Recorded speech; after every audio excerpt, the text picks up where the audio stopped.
My grandfather owned all of this, all the way up to, I know it was around 1,000 acres, and my grandfather owned that. And he gave each person, each child, 15 acres, you know.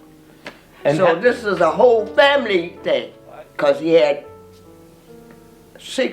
9 children, and each one had 15 acres, so wow. You count that up, so I don't know how much it was. My parents worked out. My mother used to go to Miss Goodwin's to work. My father used to work around different places at the farms. Cut corn and shuck it. By the time I help them in the house and go get water and stuff like that, that was all, you know, women could do mostly. Yeah. Had to go down and get them, bring them up and milk them, turn them out again. Well, we had a separator, and you separated the cream from the milk and put the cream in the pie, because we used to sell cream in the orange. Did you have any hard times when you were growing up here? No, I never had any hard time. Really? Did you ever go hungry? Oh, no. We always had something to eat. It may not have been what I wanted, but I ate it. Cool. I went to high school up at Bethel, up at Unionville. You know where Ruth Lewis lived? Yes. Yes. Well, it was right there, right up the road from her. So just well, I guess it was a 3-room school. It was much bigger. And then they moved that from there to the high school. You know, the high school on 522. I went down and I got married when I was 19 years old. And we went to Washington, and I lived there about 50 years. What kind of work did you do in Washington? The catering work. Oh, catering. And what did Mr. White do? He did everything. He could do everything. He built his house. He could do everything. Wow. Mechanic too. He was everywhere. Well, we built the house in '69, and we moved back here pretty soon after that. You know, after we got it finished and all. Did you all have any children? Children? Yes. No. But you have 3 adopted sons? Yeah. A lady that knowed the mother, and she died. Well, they wasn't married, and the mother just kept having them. You know how people do. And they had these 3, and they didn't have nowhere to. Somebody said they was on the street in Washington. So my mother told her to bring them all down here, because my mother was living here then, and she took care of them while I was away. And then after she died, then they come back to me. When Pastor Sales come to Orange to preach, it seems as though everybody wants to come out to hear him preach. I know. So what do you think about that? Well, that was beautiful, to do it. Shirley Grove Baptist Church. I've been there 89 years. I joined when I was 9 years old. When I was in Washington, I used to go to Mount Bethel. I joined there. And when I came back, I went back to my church. Yeah, I was in 2 groups there.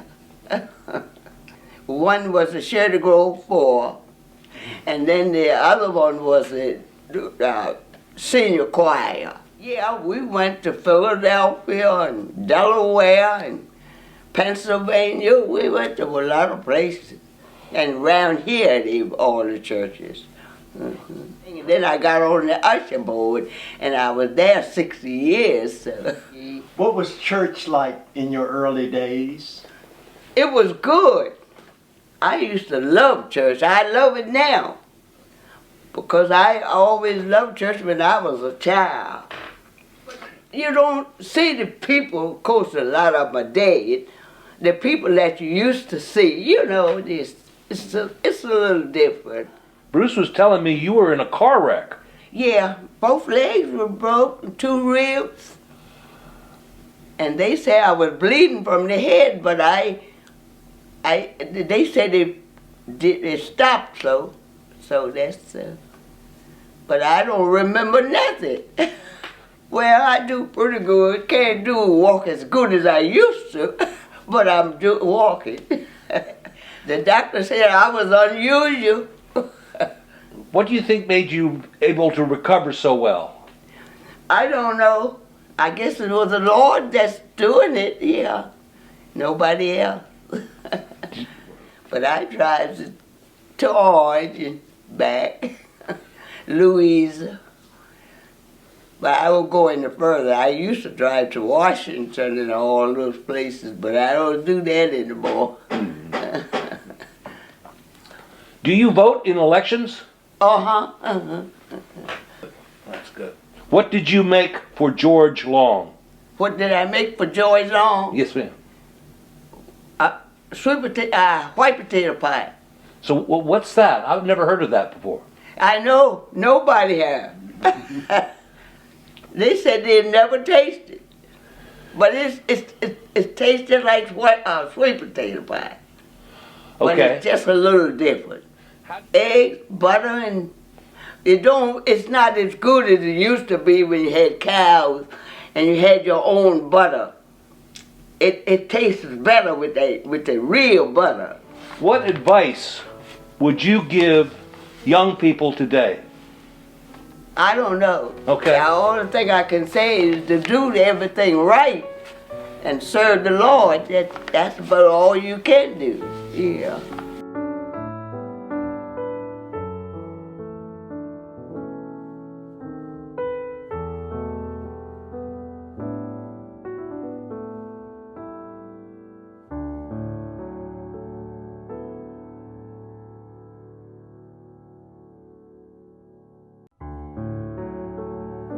Cause she did that for, I don't know when she gave it up, but she did that for a while.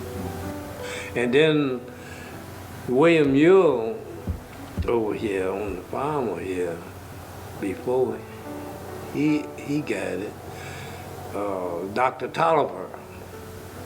And he used to go around in a Model T to the houses. That's when they born my brother and sister. He did. And so when did you and your family move to Little Petersburg? How old were you? Oh, I was about 7, 8 years old. Right. Like I say, my mother used to make her own quilt. Ah.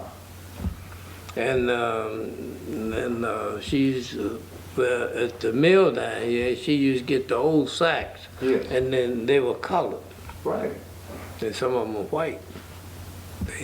And she used to take them, and then she took old scrap clothes and made quilts and things. Well, we all had a job. Yes. My older boys and my sisters, they had to do the washing, mop the floors and things, and we was working outside. Sure. And what Yeah, were you we doing? had doing the wood, getting the wood in, feeding the chicken, milking the cow. Did you have electricity in the house? No, sir. So how'd you see at night with the oil lamp? A lamp and a counter. Now, talk to me about your water source. Yeah, we had to get it for spring. And then later on, my father put a pipe in up there. Mm-hmm. And then he took the horse and made a furrow all the way down to the house, a little ways. Right. Then they put a pipe in there. Right. And then they put a spigot on the end. And then when that pipe filled up with water, Right. if it run out, we don't have no water. We have to wait till it fills back up. Spring. Can you tell me more about this church? Well, the only thing I know that I had to walk from bottom of the hill down there, up here, and I went to Sunday school here. And every Sunday, when they ring their bell out here, I had to be in here. My parents want me to be in the church here. Yeah, I used to sing in the choir until one time they had me singing by myself, and I made a mistake and everybody laughed. I haven't sung before, I haven't sung since.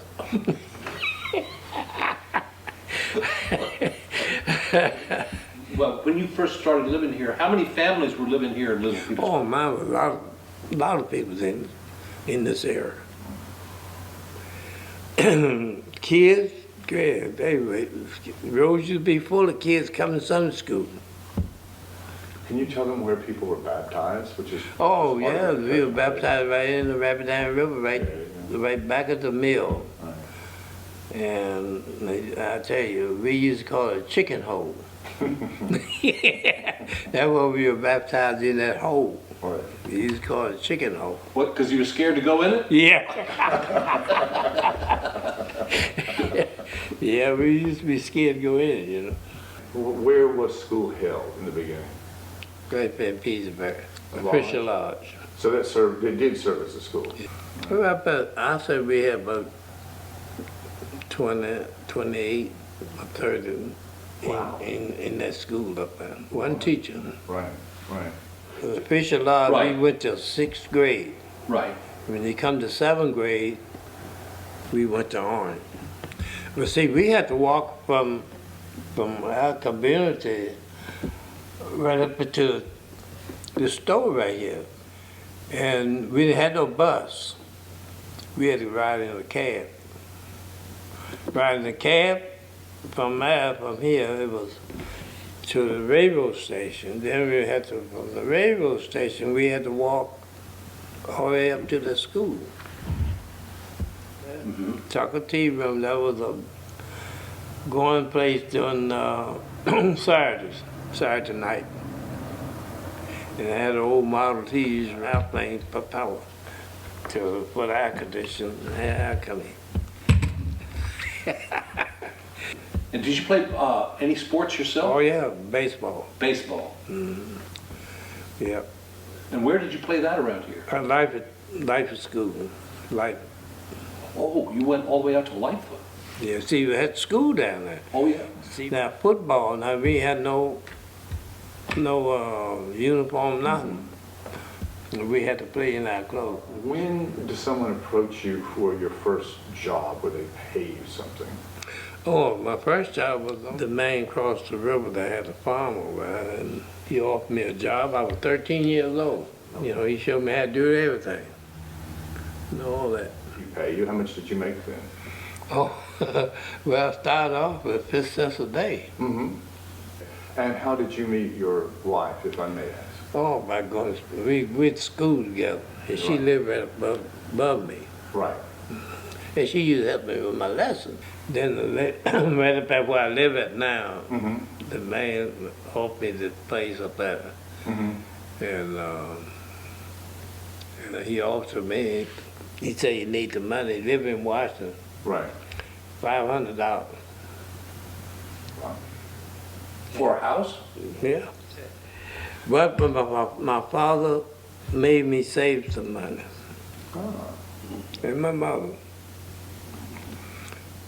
They made me save money. When I worked, I had to save some. I worked with Sutter's Beard, and he offered me a job cleaning the doing, clean cars up and everything. And that's something my father taught me, how to wax cars, clean them up and everything. Yeah, they used to sell Buicks and GMC right. trucks. I think I would bring home $28 a week. Well, my job after that, I worked for Firestone. Right. They called from the post office. I used to take people back and forth to the airport. Yeah, Saturday I had to go to work till 11 o'clock, and you used to leave 5 or 6 o'clock in the morning, go to the airport, you know, take them up. I'd be back in time to go to work. It was me, I couldn't make no drink. Yeah, I went to Charlottesville, went to a bookstore and got Got me a book and learned it myself. I learned it all myself. I learned how to mix 18 drinks. Wow. So Mix the you, drinks. I mix the drinks for them. I'll bet you memorized what everybody would like to drink. Oh, when they come in, I know what they want. Right. You know, I'll be honest with you, sir, there's this legend about you that you were very concerned about people's safety, so that if somebody had a little too much to drink, you made sure they had a cab. Everybody responsible for somebody. Sure. Even the wife responsible for that husband. If you bring a guest in, you're responsible for your guest. Right. And never had no problem. Now, after the President Madison Inn closed, you continued to bartend for parties, for private parties. Private parties. With Walter Ware? Yeah. See, I taught Walter. Ah. I taught Franklin Fry. I taught 2 or 3 women. So you had some children. Bruce is here to proof of that. How many children did you have? 7. And all of them were good. Listen to me. I didn't spend too much time because I was working. Yeah. You know, and that hurt me a lot.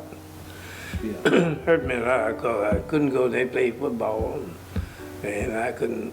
So I had to work. I couldn't get nobody to work in my place.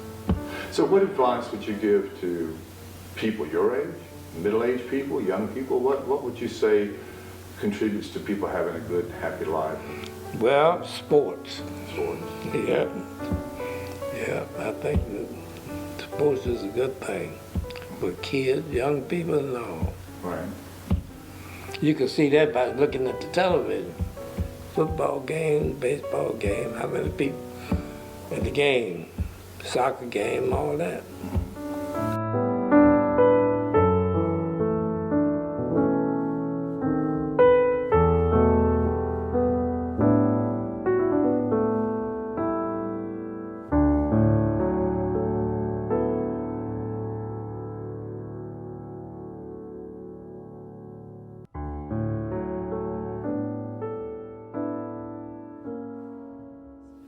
I was 12 and 13 the next month after my father died of double pneumonia.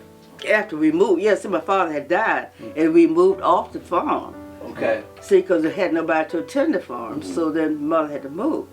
So then we moved up here to my grandmother's home, and then that house burned down. So since we lost everything. Right. How did you go about getting things back? I mean, you know, simple things, small things, just relatives and friends. Well, yeah, some of you, because I came from a real large family, it was 14 of us, and I'm the 13th and the last survivor of that family. And of course, my older sisters and brothers helped out, and then mother had a lot of friends that had given us things, you know. of that. So you were going to school at that point? Yeah. Oh, and how did you get to school? We walked. We had to walk. Yeah, we walked. Even from Oakland, we had to walk, and then we moved up here, we had to walk to school.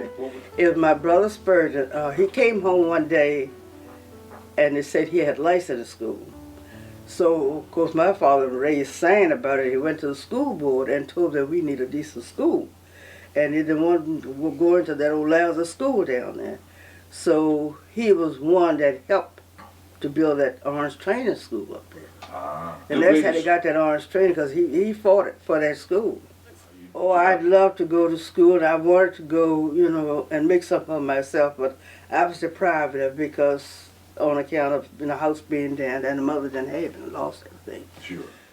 We moved in Madison Mills. I was working for Harry Gillum. And I worked there about 4 years, I believe, until I got married. Yeah, what did you do when I worked? Well, I was cooking and maid and house cleaning and everything. Yes, ma'am. I was doing everything. I sure did. No, but I worked there. I got $4 a week. $4 a week. $4 a week. That's what I got. Okay. Wow. But they were nice to me, though. Sure. Every once in a while, they'd give me little gifts or something of that type. But they were nice to me. Walter, where the husband that I married, Yes, ma'am. that was really a childhood sweetheart. I'd known him all my life, and we finally got married in 30. I don't know. He was quiet man, but of course I like quiet anyway. I don't like noisy people. And he was quiet, nice fellow. Mm-hmm. And he had the creamery down at, Yeah, he worked there at the Orange Creamery. And he lived right there at the house right next to that creamery. No, when I first got married, we went there, and I think it stayed a couple months. And then I moved across the street in the house right beside Nazareth Baptist Church. So, did the two of you, did you start having children soon after marriage, or did you Oh, wait yeah. for later on? Yeah. So, did you go to hospital, or did midwives? Well, all come of my visit? children were born at home. Oh. And my sister was a midwife. Oh. Susie did. She was a midwife. You know, Susie, she was about 10 years older than me. But I always looked upon her just like my second mother. And when I was going to school, we used to call it Industrial Day, and I think it was on a Friday, I think. I used to sit and bring mine home and be doing it, and if I did anything wrong, my sister Susan would make me take it and start all over again. Just to start all over again. I used to make all my children clothes, my little girls. I used to make most all of their clothes that they wore. Is that something that your mother passed down to you? Yeah, my mother sewed, and then you know Susan, she was a great Well, seamstress. You that's know, why I asked. she sewed all of the She used to sew Yeah. all of our robes for baptism. baptism. Oh, yeah. That's right. Yes, indeed. These little kids, I remember the Lord used to watch so much when these children, and they used to get so dirty in the morning, and in the afternoon after dinner, I would get them a bed, put some clean clothes on. Couldn't stand them little dirty children. Because when we lived on, it was an apartment house down on Mill Street at the Tom Spots owned it. And I even asked him one day if I could put in a bathtub, and he let me. He never paid me for it, I said, but I put it in there anyway. And had the hot water. And because I got tired of heating water. Yeah. but you heat the bath water on a wood stove? I sure did. On the side of it. And then do all your cooking on that? Yeah, but when you were staying up here, you know, our house was outside when your bedroom was outside. Oh, before I got married. Yeah, but Yeah. we moved off the farm, but yeah, outside, yeah. You remember that long walk on a snowy night? Oh my God! and water. We had to go down the hill on Cattle Claus Farm down there to get water. And bring it was a spring down there where we got water. Are you a baker? I mean, is that something you particularly like doing, baking? Oh yeah, because I had to cook for my children. But some people cook, and then some people really cook. So, Yeah. And she really cooked. so okay, she's a real Okay. person. Do you have a lot of grandchildren or great grandchildren? I got 10 grands. Okay, 10 grandchildren. Every time I talk about the great grand, now I got to stop and count. So you're at great grand now. Oh yeah, You know how many- greats. How many? Great great grandmother. I have great greats. Yeah. I have a question. Tell me how you feel about your sons, and you know, at your age, and you see that they're at their age, and your daughter, and Oh, how do you feel? I wouldn't trade them two boys for nothing in the world. No, they're the love of my life. They do anything for me to keep me comfortable. What are some of the things you've enjoyed most about the church, and what are some of the contributions you've made in terms of? Oh, I mean, of course, I enjoyed going to Sunday school and meeting my friends. You know, they were there, and as we grew, we Sunday school.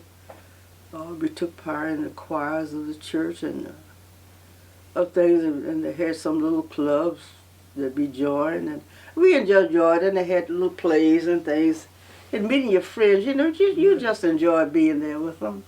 What do you see as a big change from church then and now? Big change. Oh, it is a big change. The parents now they don't come to church, and the children don't come to church. It's pitiful. You can't get the children in church. You don't have no Sunday school for kids or nothing. And somewhere you see these churches. You go to church today, and you looking at anywhere from the teens on to near 40. That's the whole Generation gone. gone. The churches are suffering because there's no jobs. And these kids go to school. They don't care if they come out of high school or college, where it's no jobs. So they go away to find a decent job. Well, if they go away and get a decent job, next thing you know, they fall in love. Next thing you know, they're married. they'll come back if the mother, parents somewhere living, but after they're gone, you don't see them anymore. Their children don't know anything about them because they wasn't reared here. And so the churches are lost out. If you were going to give young people some advice today, what would you say? Most of them don't even respect their parents. They don't.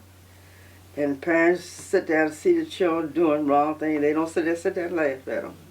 Ma'am, as we're speaking here today, you are 99 years old? Yes. Lived in 99, never thought it. Have you ever had illness? Oh, not really sick. The most of my problem now is, you know, sometimes I have aches in my feet or hip or something like that, you know. But physically, I feel fine. So you've had no surgeries, and you haven't, right? You know, I do. I guess one reason I cook all my food. I don't buy no packaged stuff and stuff like that. I cook all my food. Fresh. Yeah. And I eat fresh vegetables and fruits and nuts and berries, all sorts of stuff. They eat off the land for a long time. They always had a garden. Oh, yes. Eat off the Yeah, land. we raised us. My husband and I, we had a nice garden out there. You're physically active. Yeah, and then we still had garden, but that deer wouldn't let us have anything.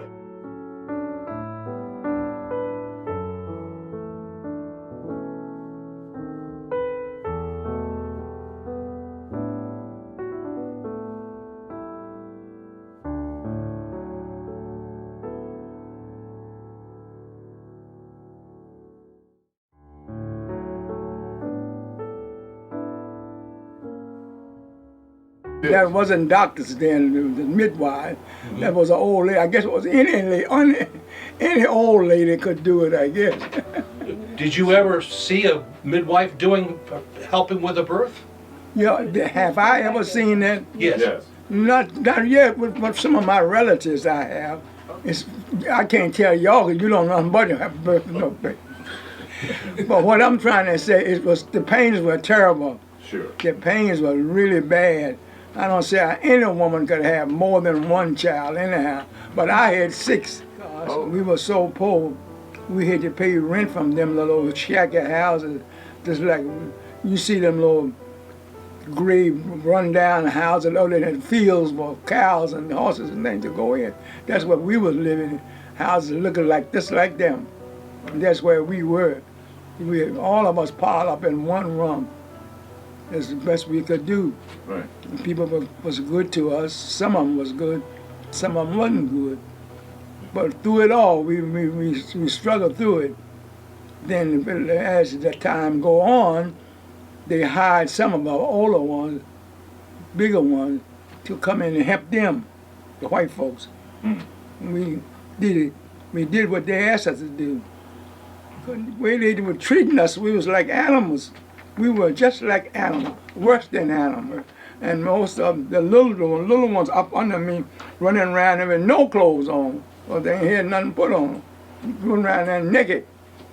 But the girls, they were trying to pin something on them, you know. But that's the truth. And then the white man would use them black girls. Oh Lord, I know y'all don't want to hear all that stuff. They would use them black girls, and that's how you see so many light ones. Because the white man would use them, taking advantage of them. Whether they want to go or not, they had to go. They would make them go. Just sting them down on the ground, take their little boys and things and bang them up against the house. It bring tears to your eyes to think human being would do to another human being. So there's something to think about now. But I hope that will never come back to civilization, because it'll be terrible time. It'll be destruction in the land. Your happy times. He want to know about your happy days. When we had some, as the time went on, we had some. We grew up with some of the white ones were very nice, very sympathetic, felt sorry for us. They would help us, would bring us clothes. They got tired seeing them run around there naked with no clothes on, so they would bring us things. When did you get married? When I got married, when I was 16. The baby didn't born that I had turned 17 when I had the baby. My first child, I was 17. Yeah. And then you had 5 more children after that. That's right. And where were you living then? In town. Hard time. Mill Street. Mill Street? Mill Street. The businesses that used to be there, they had a lot of businesses in that area. The pool room and yeah, they had and Sunny South they and had a lot of business at that time. Had a lot of business. Now I ain't got nothing. Your daughter, were you married 2 times? 2 times. Okay. And can you tell us something about your second husband? The second husband, Yeah. he was a good man. Yeah. The first one, I can't say nothing about him. But he was an alcoholic. Okay. Her daddy. Yeah. But through it all, he was all right in his day. Yeah. He got 6 children. Feed them. Did you have children with some of your children, his I children didn't have too? no. My children was underage. They was those things Yeah. coming. He had to raise them. Mine, I already had. Yeah. But I didn't have any for him. So how I did told him, I said, look, I already got a house full of children. I ain't supposed to have no more children. He said, you already got them. Then I said, thank you. Yeah.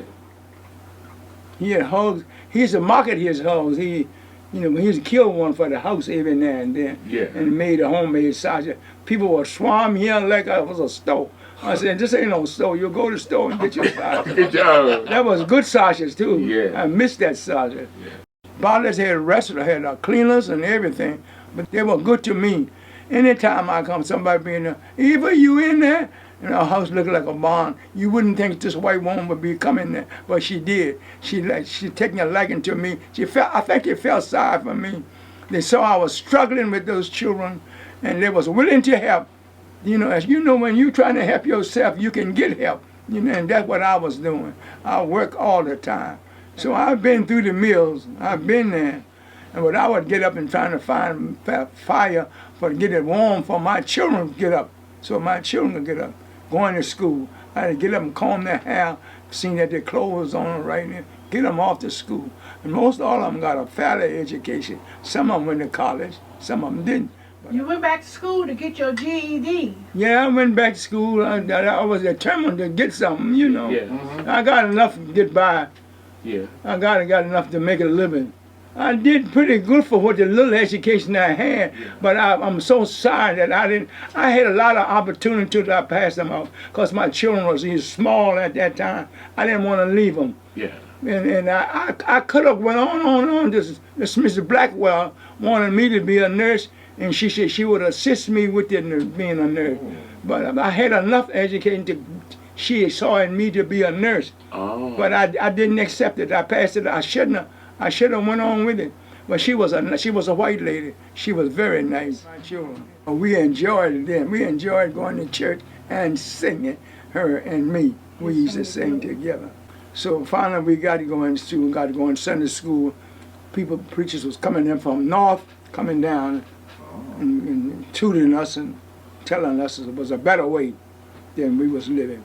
So we were wiggly out of it, and they would teach us the Bible and teach us how to sing and what to sing and bring us old hymn books and things. And we would be singing. We'd be singing around, staying around on street corners singing. Staying around on street corners. We didn't know no notes or nothing like that.